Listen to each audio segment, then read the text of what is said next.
Alors, mesdames et messieurs, vous allez avoir la démonstration du pliage du grand plaid plissé, qui est l'ancêtre du kilt. Cette tenue était portée au niveau historicité à partir du XVIe siècle. C'est les traces que nous avons découvertes en Écosse.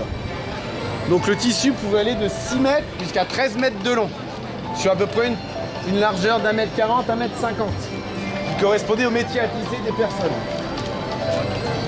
Ceci est un plaid. Le tartan, c'est le motif quadrillé. Et pour commencer, nous allons prendre d'abord la coudée, qui va nous permettre de faire un rabat devant. Donc je prends mon coude. On va arriver à peu près ici. Donc je vais commencer mon premier pli à ce niveau-là. Il n'est pas nécessaire de faire le pli sur toute la longueur. Vous verrez, cela va se décomposer, va se faire naturellement. Alors, il faut imaginer qu'en Écosse, il faut faire ceci tous les matins, avant de partir. Sur un tissu comme celui-ci, c'est 42 plis qui vont être réalisés. Tout ce qui sert sur nous, mais une fois qu'on a chassé, qu'on a un gibier, il faut y servir de gibecière. S'il pleuvait, de protection sur soi, de protection pour la tête, et la nuit, des draps pour dormir.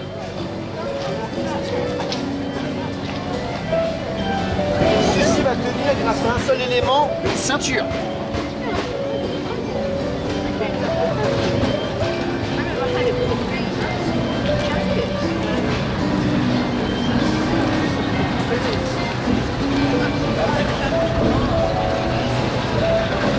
Comme vous pouvez le constater, on retrouve les pliures un petit peu comme on a sur le kilt moderne. C'est vraiment l'origine. Et tout ça sans un point de couture. Oh, j'ai encore du haggis dessus. Là, c'est du haggis. C'est les restes de la panse de brebis farcie que j'ai faite la dernière fois que je l'ai portée.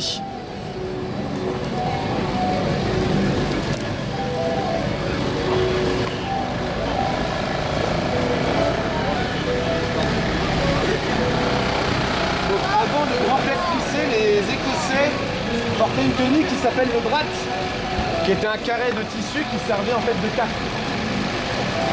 De ceinture un petit peu moderne et fort pratique.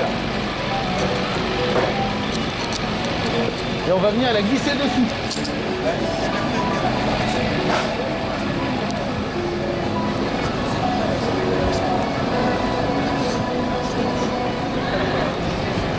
Ça, c'est une technique personnelle. On va avoir un petit peu l'habitude.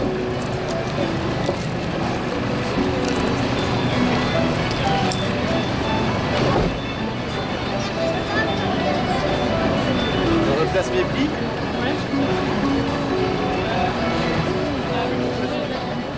Voilà, la seule chose qu'il me reste à faire, c'est de les habiller. Attention les enfants.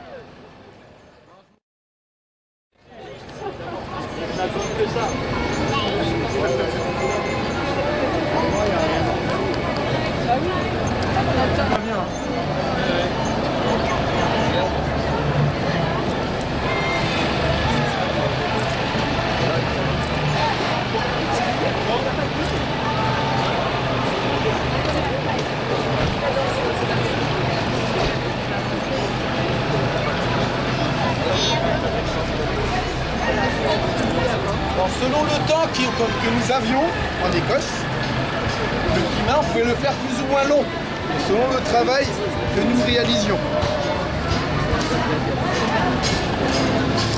Je vais remonter la ceinture au niveau des hanches.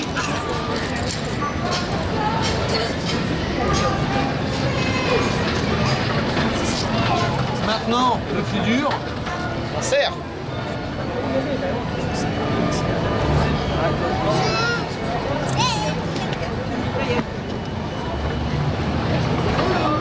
Hop.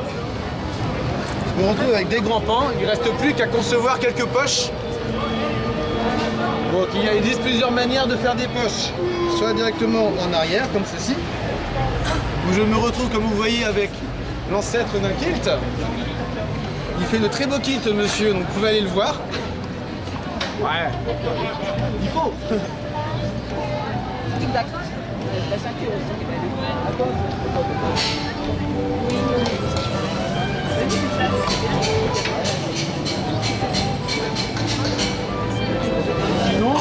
autre style de poche.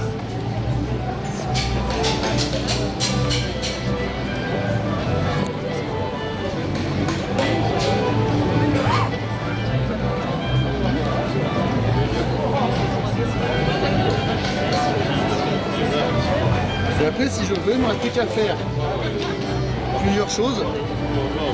Le rabat, le grand rabat.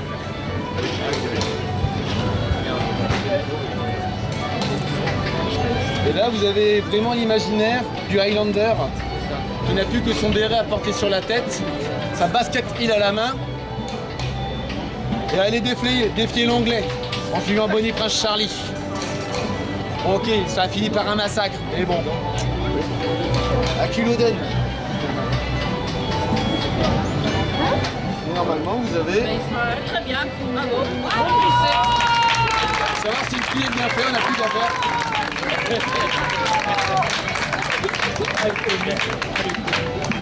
Donc ceci est l'ancêtre du kilt. Une tenue sans couture. Merci messieurs dames.